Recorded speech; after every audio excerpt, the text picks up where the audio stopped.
Nah, jadi di sini ini cara menghilangkan najis mutawasitoh ya, najis tengah-tengah. Ya, caranya bagaimana? Caranya bihis limahaliha bil ma'i at-tahur hatta tazula ainuha wa ta'muha wa launuha wa rihuha. Dengan cara membasuh tempatnya najis dengan menggunakan air yang suci. Seperti ini ya. Jadi contoh di dalam musolah ini ada kotoran ayam ya, kotoran ayam. Nah, cara mensucinya bagaimana? Cara mensucikannya itu nggak boleh langsung disiram dengan air, nggak boleh nanti malah merata najisnya. Paham? Nah, seumpama di sini di tengah-tengah, ini telek titik ya.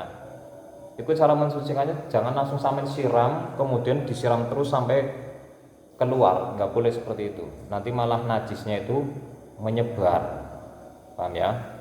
Jadi hilangkan dulu ain najisnya itu, kahanan najis itu. Jadi hilangkan kotoran PTM maui ya, dihilangkan, diambil pakai kertas atau pakai apalah terserah. Sampai itu nggak ada apa jenenge kotoran itu sampai hilang, benar-benar hilang. Sudah? Ya, setelah hilang ya. Kemudian nanti di situ kan ada bekas basah seperti itu loh. Kalau masih basah ya, itu hilangkan dulu yang basah itu pakai tisu atau pakai kertas ya. Nah, kemudian setelah kering itu kita siram pakai air. Nah, ini sudah dikatakan suci. Seperti itu ya. Ini sudah suci. Sampai apa? Sampai rasa, warna, kemudian baunya itu hilang. Seperti itu. Kemudian ada permasalahan ketika baunya itu nggak hilang, ataupun warnanya nggak hilang, ataupun rasanya nggak hilang, bagaimana? Ya, itu sudah kalau habis cebok ya, itu kan biasanya tangan sampean lek diambung itu kan masih bau, gitu. Ya ora, sing pengalaman ya ora. Biasanya habis cebok, kemudian tangan sampean kan masih bau, ya kan? Nah, padahal itu sudah dibersihi, sudah resik ya, sudah dibasuh dan sebagainya sudah. Tapi baunya kok tetap telek manusia ya. Itu bagaimana? Itu sudah cukup. Artinya sudah cukup itu enggak apa-apa. Itu sudah dikatakan suci. Meskipun apa? Meskipun tangan sampean itu masih bau rendang. Nah, endok rendang semua masih. Ya. Itu sudah cukup dikatakan suci, paham? Ya seperti itu. Ataupun ada orang perempuan haid ya. Kemudian kalau haid itu kan tembus nang rok, nah, tembus di celana, di rok ya. Nah, setelah itu apa? Rok itu dicuci. Nah, setelah dicuci apa? Bekas darahnya itu nggak hilang. Itu bagaimana? Padahal sudah dicuci dan benar-benar suci. Itu bagaimana? Itu dihukumi sudah cukup, artinya sudah suci. Jadi meskipun di situ masih ada bekas darahnya ya, enggak hilang ya, itu sudah suci ya. Paham ya? Jadi enggak masalah seumpama warnanya itu masih ada ataupun baunya itu masih ada, itu enggak masalah.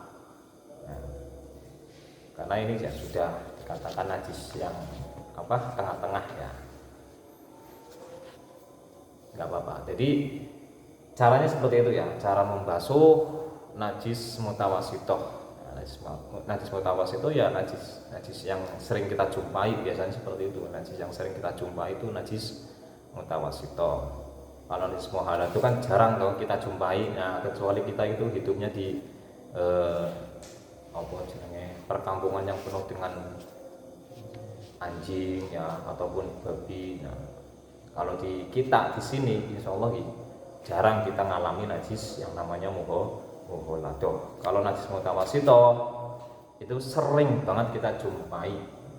Makanya itu cara membersihkannya seperti itu. Jangan sembarangan membersihkan ya. Nanti soalnya apa?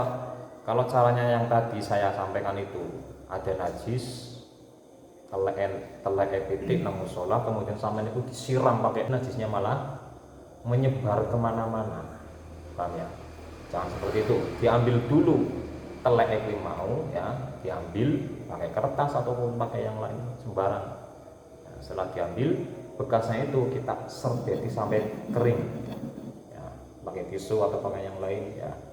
Setelah itu apa? Setelah itu kita siram pakai air. Nah, itu sudah selesai. Sudah dikatakan suci. Nah, ketika di sini sudah seperti itu tapi baunya kok masih, nah itu tidak apa-apa, sudah cukup. Paham ya? Seperti itu. Ada yang mau tanya dari najis mutawasito? Kemarin kan najis mutawasito itu contohnya ya nanah ya, yang dalam kitab kamu itu loh, yal koihu wal muskiru wal maitatu ya, nanah, utah-utahan, bangkai ya, kecuali kemarin apa? Kecuali bangkainya anak Adam, bangkai manusia itu tidak najis. Kemudian ikan, bangkainya ikan itu juga tidak najis. Kemudian wal jarod, bangkainya belalang itu juga tidak najis bangkainya ya. Kemudian sesuatu yang keluar dari kubur dan dubur itu najis. Sesuatu yang keluar dari bolongan menungso, bolongan ngarep karo bolongan buri, itu perkara yang najis semuanya, kecuali kemarin air mani itu suci ya, seperti itu. Paham ya? Nah, iku sing keluar itu barang sing cair ataupun barang yang padat. Contoh sampean nguyuh metune batako. Iku batakon hukume ya. Sampean ngisi metune krikil cilik-cilik ngono kuwi iku hukume tetep najis. Paham ya? Kemudian termasuk apa? Madi karo wadi. Kalau madi itu seperti kuning seperti putih-putihnya telur, ngerti putih-putihnya telur, bukan yang kuning-kuningnya ya, putih-putihnya telur itu seperti itu madi, itu najis. Nah, kemudian wadi itu mirip dengan mani, tapi kalau wadi itu metune itu biasa, maksudnya keluar itu enggak dalam keadaan enak ya. Kalau air mani kan metune dalam keadaan enak ya. Ini bukan hot, bukan vulgar ya, ini pelajaran seperti itu ya, harus saya sampaikan. Kalau yang wadi itu hampir sama bentuknya itu dengan mani.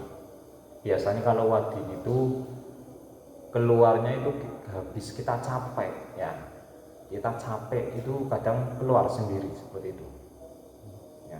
Tapi kalau mani itu keluarnya dalam badan kita terangsang seperti itu. Paham ya? Nah, itu semuanya najis. Wadi ataupun madi itu dah najis. Yang suci itu cuman air mani. Ya mergo awake dhewe iki bahane teko mani mau lek manusia itu lek mani ku najis, berarti manusia itu juga najis. Ya. Kemudian walaban wahayin la yukalu lahmuhu. Kemudian perkara yang najis lagi, air susu hayawan yang mana hayawan tersebut itu tidak bisa dimakan ataupun haram untuk dimakan. Itu air susunya najis. Paham? Nah. Contoh lek air susune sapi ya suci, mergo apa? Mergo sapine iso dipangan, halal dimakan. Air susune wedhus etawa, susu etawa yaitu suci. Mergo apa? Wedhuse halal dimakan. Nah, ini apa? Walabanin hayyin la yukalu lahmuhu. Nah, di sini tuh air susu yang mana hayawan tersebut itu tidak bisa dimakan ataupun haram hukumnya untuk dimakan, itu berarti air susunya dihukumi najis. ghairul adami, kecuali air susunya manusia. Loh Pak, kalau ada pertanyaan, loh Pak, manusia nggak bisa dimakan, tapi kok air susunya kok nggak najis? Nah, itu pengecualian. Ya, di sini ada ghairul adami, kecuali air susunya manusia. Seperti itu. Kalau air susu manusia itu hukumnya suci, nggak apa-apa.